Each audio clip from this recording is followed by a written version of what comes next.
images of thousands of migrants seeking asylum in the U.S. Tonight, KTSM 9 News anchor Alejandra Briones introduces us to one asylum seeker hoping and praying for a better life after leaving her home in Chihuahua for the potentially deadly journey to freedom.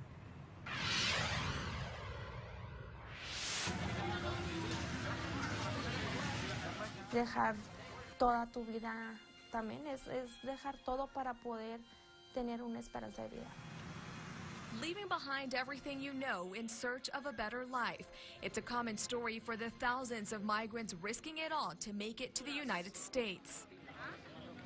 This is Yasmin, an asylum seeker from Mexico. Y vengo porque vengo huyendo de violencia doméstica. Yasmin left her home in Chihuahua, fleeing domestic violence, torture, and death threats from her ex-husband. Él manda a quitarme a los niños y a matarnos a los tres. He tried taking my kids and killing the three of us, she says, and that's when she knew she needed to leave. After filing complaints in Mexico that led nowhere, Yasmin's Mexican attorneys helped her get to the U.S.-Mexico border. This is the port of entry where Yasmin and her children crossed back in December of 2015. They spent the entire night here, her children sleeping on the floor as she answered questions as part of a credible fear screening. Mamá, ¿dónde vamos? Mamá, porque estamos aquí y tengo miedo.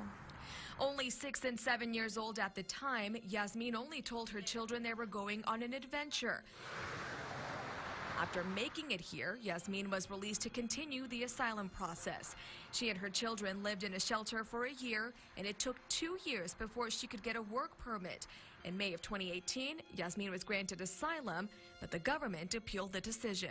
She absolutely runs a risk of dying should she ever return to her country. Linda Rivas, the executive director of Las Americas Advocacy Center, is handling Yasmin's case. The reality is, even though she was granted asylum, because of the appeal, it's not a status that's permanent as of yet. Asylum is a limited form of immigration relief only meant to protect certain people that are fleeing violence for a particular reason. Getting an asylum case granted is not easy, and it's a long process. In El Paso, more than 83% of cases were denied in fiscal year 2018. The nationwide average was 65%. It's the 6th year in a row that denials increased. Currently, the immigration court's backlog is rising, with more than 800,000 cases pending nationwide and an average wait time of 718 days. This really illustrates the need for reform.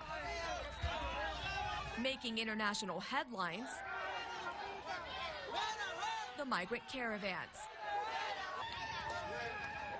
Rivas says it'll be rare that many of these people will have valid asylum claims, not because they're not being truthful, but because providing evidence can be difficult. These people are pushed to their breaking point, where they do decide, do I leave to die, or do I continue to stay here while my dignity is just being completely shattered? Though she didn't get here in a caravan, Yasmin can relate to the thousands of people willing to do whatever it takes in search of a life without fear. Pienso que como madre vas a hacer todo para poder salvar a tus hijos. And that was Alejandra Briones reporting. Though Yasmin's case is still pending, she has a job, her own apartment, and her kids are in school and learning English. As for the migrants currently waiting at the border, last week the Trump administration issued a new policy requiring asylum seekers without proper documentation to wait in Mexico while their court proceedings begin.